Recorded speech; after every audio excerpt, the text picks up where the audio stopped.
విద్యార్థులందరికీ ఇంకోసారి సుస్వాగతం. ఇది ఎకాలజీ అండ్ ఎన్విరాన్మెంట్. ఈరోజు మీరు నేర్చుకోవడానికి చాలా ముఖ్యమైన విషయాలు ఉన్నాయి.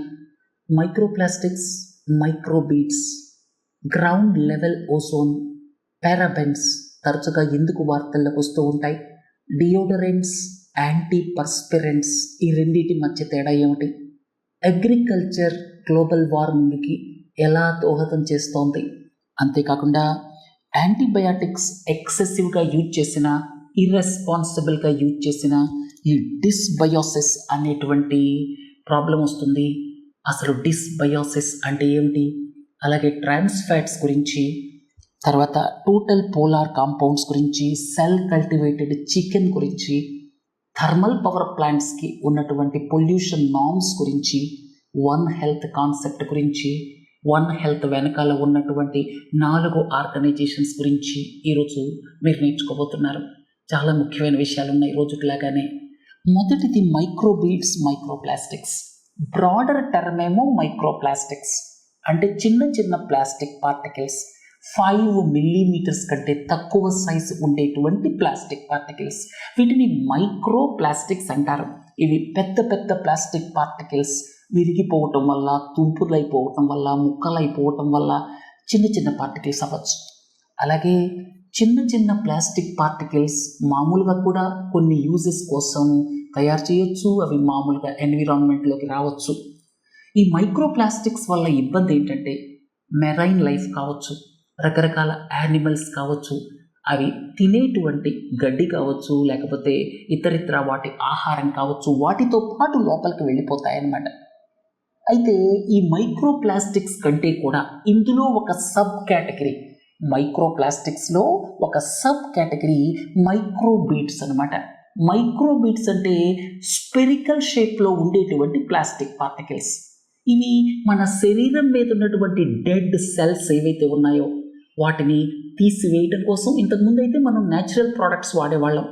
తేనె కానీ, లేకపోతే ఇతరితర ఆల్మండ్ రిలేటెడ్ ప్రోడక్ట్స్ కానీ, అవన్నీ మొదట వాడేవాళ్ళం. ఇప్పుడు వాటన్నిటినీ మర్చిపోయాం, అన్నీ కూడా ఆర్టిఫిషియల్ ప్రోడక్ట్స్ వాడుతున్నాం. వీటిల్లో ఈ మైక్రోబీడ్స్ ఉంటాయి, స్పెరికల్ పార్టికల్స్. అలాగే మన టూత్పేస్ట్లో కూడా ఉంటాయి, సబ్బుల్లో ఉంటాయి, తర్వాత ఫేషియల్ క్రీమ్స్లో ఉంటాయి, డెడ్ సెల్స్ తీసేయటానికి వాడేటువంటి బాడీ క్రీమ్స్లో ఉంటాయి. వీటితోటి వచ్చిన ఇబ్బంది ఏంటంటే ఏదైనా ఒక సిటీలో ప్రాపర్గా sewage disposal systems, treatment systems ఉన్నప్పటికీ కూడా మన దేశంలో చాలా ప్రాంతాల్లో లేవు. ఎక్కడ పడితే అక్కడ మనం సీవేజ్ డిస్పోజల్ చూస్తూ ఉంటాం. ఉన్న సిటీస్ కొన్ని ప్రాంతాల్లో ఈ సిస్టమ్స్ కూడా ఉండొచ్చు. సిస్టమ్స్ ఉన్న చోట కూడా ఇవి ఆ సిస్టమ్స్ని ఎస్కేప్ అయిపోతాయి అన్నమాట. ఎస్కేప్ అయిపోయి అంటే సీవేజ్ డిస్పోజల్ సిస్టమ్స్ కూడా వీటిని పట్టుకోలేవు, సముద్రాల్లోకి వెళ్ళిపోతాయి, వాటర్ బాడీస్లోకి వెళ్ళిపోతాయి, అక్కడ చేపలు తింటాయి. వాటి ద్వారా మన ఫుడ్ చైన్లోకి మైక్రోబీడ్స్ ఎంటర్ అవుతాయి. అయితే మైక్రోబీడ్స్కి బ్యాన్ చేయడానికి కానీ, వీటికి సంబంధించి కానీ మన దేశంలో ఎలాంటి నిబంధనలు లేవు అనేది గుర్తుపెట్టుకోండి. సరే, మైక్రోబీడ్స్ గురించి వివరంగా తెలుసుకున్న తర్వాత ఇప్పుడు గ్రౌండ్ లెవెల్ ఓజోన్ గురించి తెలుసుకుందాం. మీ అందరికీ తెలుసు స్ట్రాటోస్ఫెరిక్ ఓజోన్. స్ట్రాటోస్ఫెరిక్ ఓజోన్ అంటే స్ట్రాటోస్ఫియర్లో ఉన్నటువంటి ఓజోన్ లేయర్ అన్నమాట. అది కొన్ని రకాల అల్ట్రావైలెట్ రేస్ మన భూమి మీదకి రాకుండా, అలాగే మనల్ని స్కిన్ క్యాన్సర్స్ నుంచి, అలాగే స్కిన్ రిలేటెడ్ డిసీజెస్ నుంచి ప్రొటెక్ట్ చేస్తుంది అనమాట స్ట్రాటోస్ఫెరిక్ ఓజోన్. ఆ స్ట్రాటోస్ఫియర్లో అక్కడ ఓజోన్ కంటిన్యూస్గా ఫామ్ అవుతుంది, కెమికల్ రియాక్షన్లో పోతూ ఉంటుంది, బట్ ఎప్పుడూ కూడా ఒక లేయర్ ఉంటుంది. అర్థమైంది కదా, అది స్ట్రాటోస్ఫెరిక్ ఓజోన్. ట్రోపోస్ఫెరిక్ ఓజోన్ లేకపోతే గ్రౌండ్ లెవెల్ ఓజోన్ ఇది ఎప్పుడు ఫామ్ అవుతుందంటే కొన్ని ప్రత్యేకమైన పరిస్థితులు ఉండాలి. నాక్స్ ఎమిషన్స్ ఎక్కువ ఉండాలి, అంటే ఇండస్ట్రీస్ ద్వారా కావచ్చు, థర్మల్ పవర్ ప్లాంట్స్ ద్వారా కావచ్చు, అలాగే ఇక్కడ డీజిల్ వెహికల్స్ ఎక్కువగా తిరిగితే కావచ్చు, నాక్స్ ఎమిషన్స్ ఫామ్ అవుతాయి. నార్మల్గా ట్రాఫిక్ ఎక్కువగా ఉండేటువంటిది మెట్రోపాలిటన్ సిటీస్లో ట్రాఫిక్ ఎప్పుడు ఎక్కువ ఉంటుంది, ఉదయం 8 నుంచి 11 దాకా ఉంటుందన్నమాట. 8 నుంచి 11 దాకా ట్రాఫిక్ ఎక్కువ ఉన్నప్పుడు నాక్స్ ఎమిషన్స్ రిలీజ్ అవుతాయి. సన్లైట్ కూడా ఆ టైంలో ఉంటుంది కదా. ఇక ఆ తర్వాత కొంచెం టైం ల్యాగ్ తోటి ఈ రియాక్షన్స్కి వీటికి టైం పడుతుంది. 12 గంటల నుంచి 3 గంటల మధ్యలో, అంటే మిడ్ డే నుంచి ఆఫ్టర్నూన్ దాకా ఈ ఓజోన్ ఎక్కువ ఫామ్ అవుతుంది గ్రౌండ్ లెవెల్లో. ఆస్థమాటిక్ పేషెంట్స్కి డేంజర్, అలాగే ప్లాంట్స్కి కూడా డేంజర్ అనమాట. ప్లాంట్స్కి ఆస్థమాటిక్ పేషెంట్స్కి డేంజర్. అందుకని ఈ గ్రౌండ్ లెవెల్ ఓజోన్ అనేటువంటిది మనకి నష్టం చేస్తుంది, స్ట్రాటోస్ఫెరిక్ ఓజోన్ అనేటువంటిది మనకి మేలు చేస్తుంది అని గుర్తుపెట్టుకోండి. తర్వాత పారాబెన్స్, దీని గురించి కంక్లూసివ్గా ఏ రకమైనటువంటి రీసెర్చ్ ఇంతవరకు జరగలేదు. పారాబెన్స్ అనేటువంటిది తరచుగా వార్తల్లోకి వస్తూ ఉంటుంది. కొంతమంది ఏమో ఇది మానవ శరీరానికి హానికరం అని చెప్తూ ఉంటారు, కొంతమంది ఏమో హానికరం కాదు అని చెప్తూ ఉంటారు. రకరకాల ప్రోడక్ట్స్, మనకి లోషన్స్ కావచ్చు, లేకపోతే మనం డియోడరెంట్స్ కావచ్చు. కొన్ని డియోడరెంట్స్లో పారాబెన్స్ ఉండవనుకోండి, అది పక్కన పెట్టండి. డియోడరెంట్స్ కావచ్చు, స్కిన్ లోషన్స్ కావచ్చు, అలాగే హెయిర్కి సంబంధించినటువంటి ప్రోడక్ట్స్ కావచ్చు, హెయిర్ కేర్ ప్రోడక్ట్స్ కావచ్చు. మనం వాడేటువంటి రకరకాల ప్రోడక్ట్స్లో ఈ పారాబెన్స్ ఉంటాయి. పారాబెన్స్ అంటే ఈ ఇథైల్ పారాబెన్, అట్లా రకరకాలుగా 4-5 నామిన్క్లేచర్స్తో ఉంటాయి. బ్యూటైల్ పారాబెన్, ఐసోబ్యూటైల్ పారాబెన్, ఇట్లా రకరకాల కాంపోనెంట్స్ ఉంటాయి. ఈ పారాబెన్స్ మీద ఇంతవరకు కంక్లూసివ్ ఎవిడెన్స్ లేదనమాట.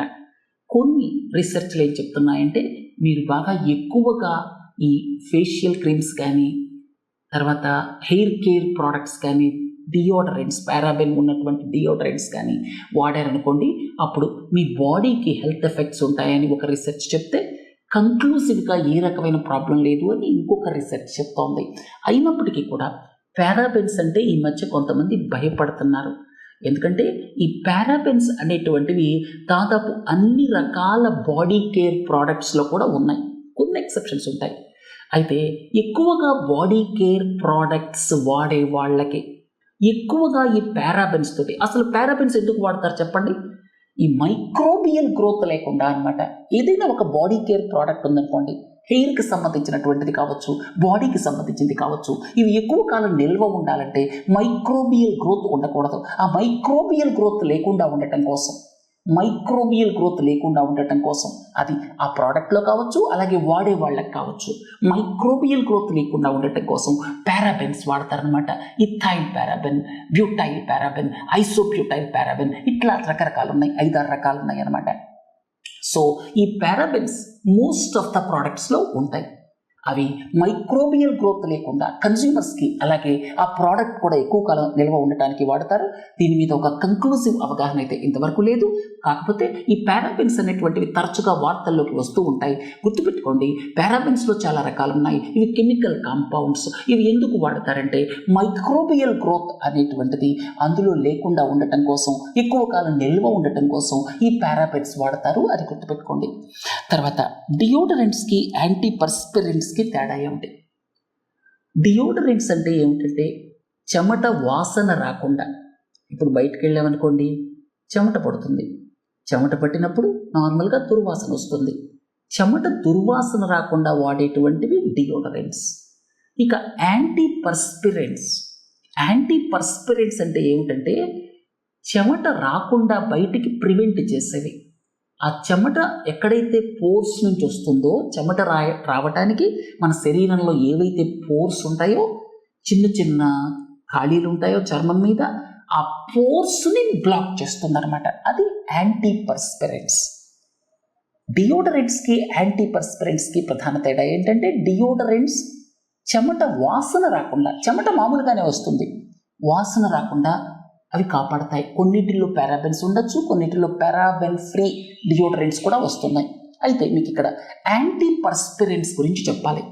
యాంటీపర్స్పిరెంట్స్ అంటే చెమట గ్రంథుల్ని బ్లాక్ చేయటం, అంటే అక్కడ పోర్స్ని బ్లాక్ చేయటం. పోర్స్ని బ్లాక్ చేయడానికి ప్రస్తుతం అల్యూమినియం సాల్ట్స్ని వాడుతున్నారు.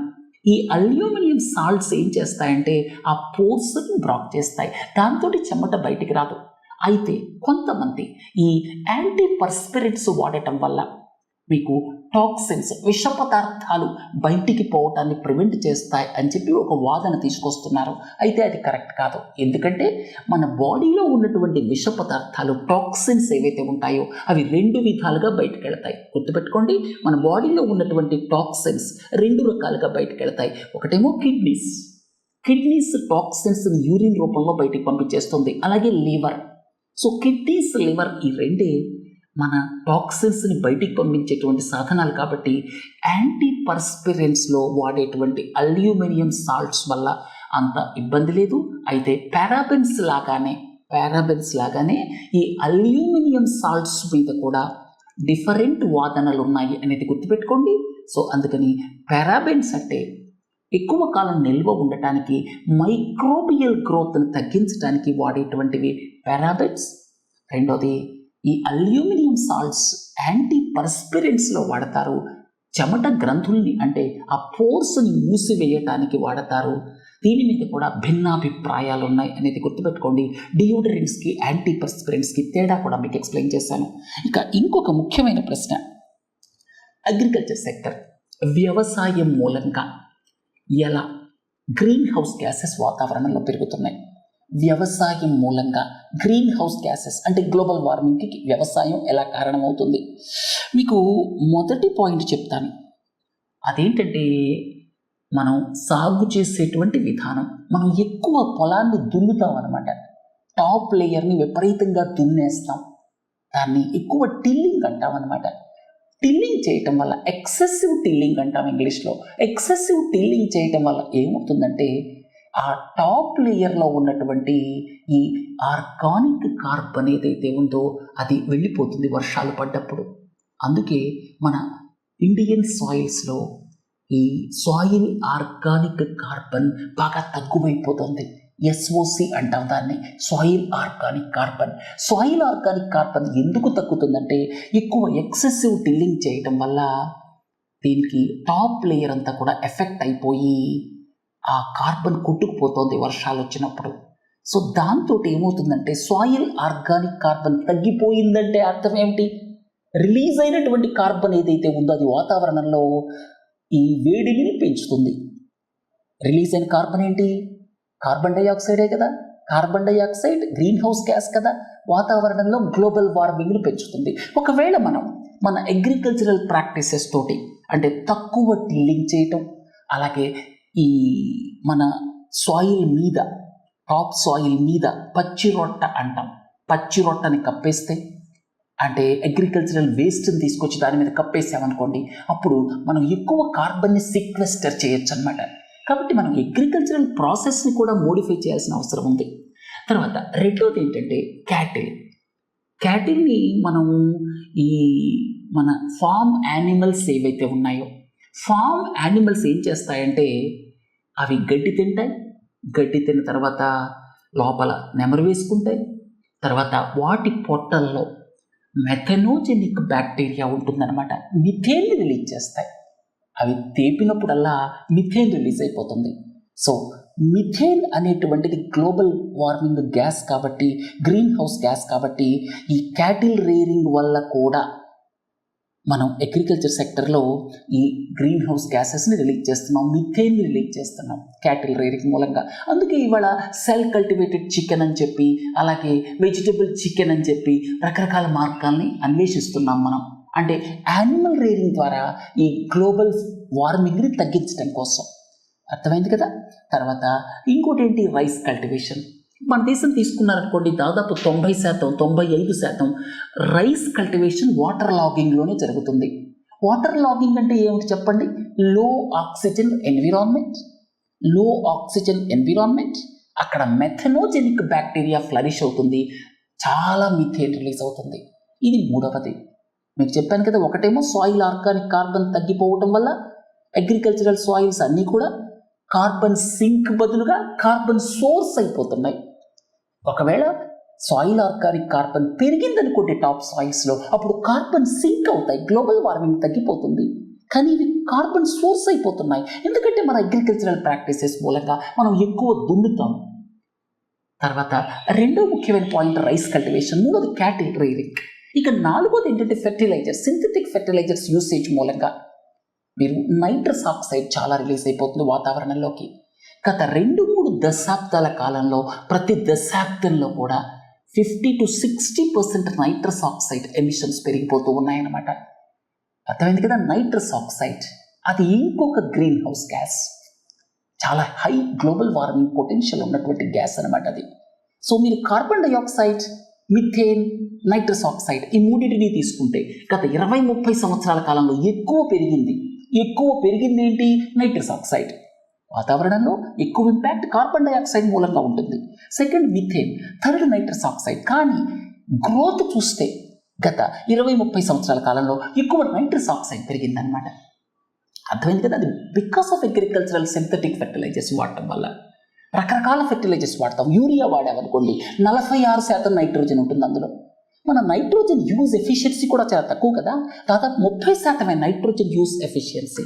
దాంతో మిగతా 70% ఏదైతే ఉందో అది భూమిలోకి వెళ్ళి ఈ గ్రౌండ్ వాటర్ని నైట్రేట్ పొల్యూషన్ చేస్తుంది, లేకపోతే నైట్రేట్ పొల్యూషన్ వాటర్ బాడీస్లో అవుతుంది. దాని మూలంగా మీరు వాటర్ బాడీస్లో ఏం జరుగుతుందో మీ అందరికీ తెలుసు, ఎక్సెసివ్ ఆల్గల్ గ్రోత్ జరుగుతుంది. అలాగే ఇక్కడ నైట్రస్ ఆక్సైడ్ వాతావరణంలోకి రిలీజ్ అవుతుంది, అది global warming gas. So agriculture ద్వారా రకరకాల వేస్లో, అంటే రైస్ కల్టివేషన్ కావచ్చు, క్యాటిల్ రేరింగ్ కావచ్చు, అలాగే సింథటిక్ ఫెర్టిలైజర్స్ యూసేజ్ కావచ్చు, అలాగే సాయిల్ ఆర్గానిక్ కార్బన్ తగ్గిపోవటం కావచ్చు, వీటన్నిటి మూలంగా రకరకాలుగా గ్లోబల్ వార్మింగ్ గ్యాసెస్ రిలీజ్ అవుతున్నాయి. తర్వాత నెక్స్ట్ ప్రశ్న, డిస్బయోసిస్. యాంటీబయాటిక్స్కి సంబంధించి మీరు ఎక్కువ యాంటీబయాటిక్స్ని వాడటం కానీ, లేకపోతే యాంటీబయాటిక్స్ ఒక్కొక్కసారి మోతాదులో వాడినా కూడా, ముఖ్యంగా ఇర్రెగ్యులర్ యూస్ ఆఫ్ యాంటీబయాటిక్స్ కారణంగా ఈ డిస్బయోసిస్ అనేటువంటిది వస్తుంది. అంటే ఏమిటి? మన బాడీలో, మన పొట్టలో ఏముంటుంది? మైక్రోబయోమ్. రకరకాల మైక్రోబ్స్ ఉంటాయి, రకరకాల గట్ బ్యాక్టీరియా అంటే గుడ్ బ్యాక్టీరియా ఉంటుంది. దాని మూలంగానే మనం తినేటువంటి ఆహారం ఏదైనా కూడా ఈజీగా డైజెస్ట్ అయిపోతుంది. తర్వాత మన బాడీలో ఉండేటువంటి గట్ బ్యాక్టీరియా మనకి మేలు చేస్తుందన్నమాట. అయితే ఇక్కడ బ్యాక్టీరియానే కాకుండా రకరకాల మైక్రోబ్స్ ఉంటాయి. ఇవన్నీ కలిసి ఏమంటారంటే మైక్రోబయోమ్ అంటారనమాట. ఈ మైక్రోబయోమ్ మీరు యాంటీబయాటిక్స్ ఇర్రెగ్యులర్గా వాడటం వల్ల గట్ బ్యాక్టీరియా ఎఫెక్ట్ అవుతుంది, మైక్రోబయోమ్ ఎఫెక్ట్ అవుతుంది అని చెప్పి వార్తలు వచ్చాయి. అందుకని యాంటీబయాటిక్స్ అవసరమైతేనే వాడండి. కొంతమంది జలుబు చేసిన యాంటీబయాటిక్స్ వాడతారు, ఆ రెండింటికి అసలు లింకే లేదు. తర్వాత ట్రాన్స్ ఫ్యాట్స్. మీకు సాచ్యురేటెడ్ ఫ్యాట్స్, అలాగే అన్సాచ్యురేటెడ్ ఫ్యాట్స్, వాటితో పాటుగా ఇప్పుడు అన్సాచ్యురేటెడ్ ఫ్యాట్స్ అనుకోండి, వాటిని ఎక్కువ తీసుకోమని చెప్తున్నారు. ఆలివ్ ఆయిల్ కావచ్చు, అలాగే కొన్ని రకాల ఫుడ్స్లో అన్సాచ్యురేటెడ్ ఫ్యాట్స్ ఉంటాయి. ఇక సాచ్యురేటెడ్ ఫ్యాట్ అంటే ఇక్కడ బీఫ్, పోర్క్ ఇలాంటి వాటిల్లో సాచ్యురేటెడ్ ఫ్యాట్ ఉంటుంది. ఇక ట్రాన్స్ ఫ్యాట్స్ అంటే వెజిటబుల్ ఆయిల్స్ని తీసుకొని వాటిని సాలిడిఫై చేసామనుకోండి, పార్షియల్లీ హైడ్రోజనేటెడ్ ఆయిల్స్ అంటాం. పార్షియల్లీ హైడ్రోజనేటెడ్ ఆయిల్స్, వీటిని వెజిటబుల్ ఆయిల్ని తీసుకొని రూమ్ టెంపరేచర్లో కూడా సాలిడ్గా ఉండేటట్టు తయారు చేయగలిగితే అది హైడ్రోజన్ని పంపిస్తేనే అవుతుంది. వాటిని ట్రాన్స్ ఫ్యాట్స్ అంటాం. ట్రాన్స్ ఫ్యాట్స్ రుచి ఉండటం వల్ల కావచ్చు, ఎక్కువసార్లు యూజ్ చేయగలగటం కావచ్చు, ఈజీ స్టోరేజ్ కావచ్చు, రకరకాల కారణాల మూలంగా ఈ ట్రాన్స్ ఫ్యాట్స్ ఏవైతే ఉన్నాయో వాటి యూసేజ్ పెరుగుకుంటూ పోతోంది. ట్రాన్స్ ఫ్యాట్స్ అనేటువంటివి ఆరోగ్యానికి హానికరం అని WHO చెప్తోంది. తర్వాత కొంత పర్సంటేజ్ దాటి మీ ఫుడ్లో 1%, 2% ఏదో ఉంది, అంతకు మించి ట్రాన్స్ ఫ్యాట్స్ తీసుకోవద్దని కూడా వరల్డ్ హెల్త్ ఆర్గనైజేషన్ చెప్తోంది. అలాగే టోటల్ పోలార్ కాంపౌండ్స్, ఇవన్నీ కూడా కెమికల్ కాంపౌండ్స్ అన్నమాట. మీరు వంట నూనెల్ని మాటికి వేడి చేశారనుకోండి, రిపీటెడ్ ఫ్రైయింగ్, అదే నూనెతో ఉదయం గారెలు తిన్నారు, రేపు ఇంకోటి తిన్నారు, ఎల్లుండి పూరీలు వేసుకున్నారు, ఇట్లా అదే నూనెని వాడారనుకోండి, అందులో కెమికల్ కాంపౌండ్స్ ఫామ్ అవుతాయి. టోటల్ పోలార్ కాంపౌండ్స్ అంటాం, TPCs అంటాం అనమాట. ఇవి 25% దాటితే ఆరోగ్యానికి హానికరం. అందుకే రెస్టారెంట్స్ ఎవరైతే ఉన్నారో వాళ్ళు ఎక్కువసార్లు రిపీటెడ్గా ఫ్రైయింగ్ చేయకుండా, వాళ్ళు ఉన్నటువంటి అంటే కొన్నిసార్లు మాత్రమే రిపీటెడ్ ఫ్రైయింగ్ చేసి తర్వాత దాన్ని డిస్కార్డ్ చేయాలి. అయితే దాన్ని కొనడానికి కూడా ఒక మెకానిజం ఏర్పాటు చేస్తున్నారు. దాని ద్వారా బయోడీజిల్ తయారు చేయడానికి ఒక రూకో ప్రోగ్రామ్ అని కూడా తీసుకొచ్చారు, రీయూజ్డ్ కుకింగ్ ఆయిల్ ప్రోగ్రామ్ అనమాట. తర్వాత సెల్ కల్టివేటెడ్ చికెన్. మీకు ఇంతకుముందే చెప్పాను, యానిమల్ రీడింగ్ మూలంగా మిథేన్ రిలీజ్ అవుతుంది, కార్బన్ ఫుట్ ప్రింట్ ఉంది అని చెప్పి, అంటే గ్లోబల్ వార్మింగ్ గ్యాసెస్ రిలీజ్ అవుతాయని చెప్పి, ముఖ్యంగా మిథేన్. తర్వాత చాలా రిసోర్సెస్ కూడా కావాలి యానిమల్స్ని మనం పెంచడానికి. రిసోర్సెస్ మీద పడేటువంటి ప్రెషర్ కావచ్చు, అలాగే మిథేన్ రిలీజ్ కావచ్చు, వీటన్నిటి మూలంగా ఆల్టర్నేటివ్స్ గురించి థింక్ చేస్తున్నారు. అదేంటంటే స్టెమ్ సెల్స్ని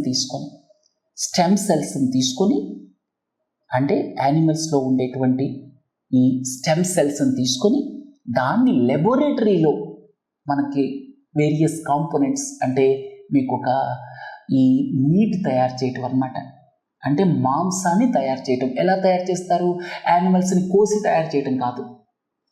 ఇక్కడ స్టెమ్ సెల్స్ని తీసుకొని లెబొరేటరీలో యానిమల్ పార్ట్స్ గ్రో చేస్తారు. దాన్ని సెల్ కల్టివేటెడ్ చికెన్ అంటారు. ఇది బాగా ప్రాచుర్యంలోకి వస్తుంది. తర్వాత pollution norms for new thermal power plants. ఇది మీరు చూస్తే పర్టిక్యులేట్ మ్యాటర్ 30 mg/m³, 30 mg/నార్మల్ m³. అలాగే సల్ఫర్ డైఆక్సైడ్ 100 mg/నార్మల్ m³. తర్వాత నాక్స్ ఎమిషన్స్ 100 mg/నార్మల్ m³. మెర్క్యూరీ కూడా ఉంది, మోస్ట్ ఇంపార్టెంట్ పాయింట్, 0.3 mg/నార్మల్ m³. తర్వాత మెర్క్యూరీ అనేటువంటిది ఒక ముఖ్యమైన విషయం ఏంటంటే, మెర్క్యూరీ ముఖ్యంగా థర్మల్ పవర్ ప్లాంట్స్ అంటే కోల్ బర్నింగ్ మూలంగా ఎక్కువ వాతావరణంలోకి రిలీజ్ అవుతుంది అని గుర్తుపెట్టుకోండి. వన్ హెల్త్ కాన్సెప్ట్ అంటే ఎన్విరాన్మెంట్ని, అలాగే యానిమల్ హెల్త్ని, హ్యూమన్ హెల్త్ని, వీటిని మీరు సెపరేట్ చేసి చూడలేరు. 60 to 75% of the diseases emerging diseases. అందుకని మీరు వన్ హెల్త్ కాన్సెప్ట్ని ఇంప్లిమెంట్ చేయండి.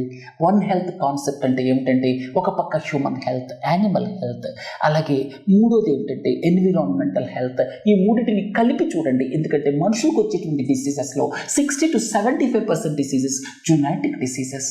అలాగే ఈ వన్ హెల్త్ కాన్సెప్ట్ వెనకాల ఉన్నటువంటి 4 ఆర్గనైజేషన్స్, వరల్డ్ హెల్త్ ఆర్గనైజేషన్ అది కోఆర్డినేట్ చేస్తోంది. అలాగే United Nations Environmental Programme, FAO of United Nations, అలాగే ఇంకొక ఆర్గనైజేషన్ OIE, యానిమల్ హెల్త్కి సంబంధించిన ఆర్గనైజేషన్ అనమాట. సో ఇప్పుడు వన్ హెల్త్ కాన్సెప్ట్ ప్రాచుర్యంలోకి వస్తుంది. ఎందుకంటే 60 to 75% ఆఫ్ ఎమర్జింగ్ డిసీజెస్ ఏవైతే ఉన్నాయో అవన్నీ కూడా జునాటిక్ ఆరిజిన్ కాబట్టి. రేపు మనం ఎకానమీకి సంబంధించిన విషయాలతో కలుద్దాం. నమస్తే.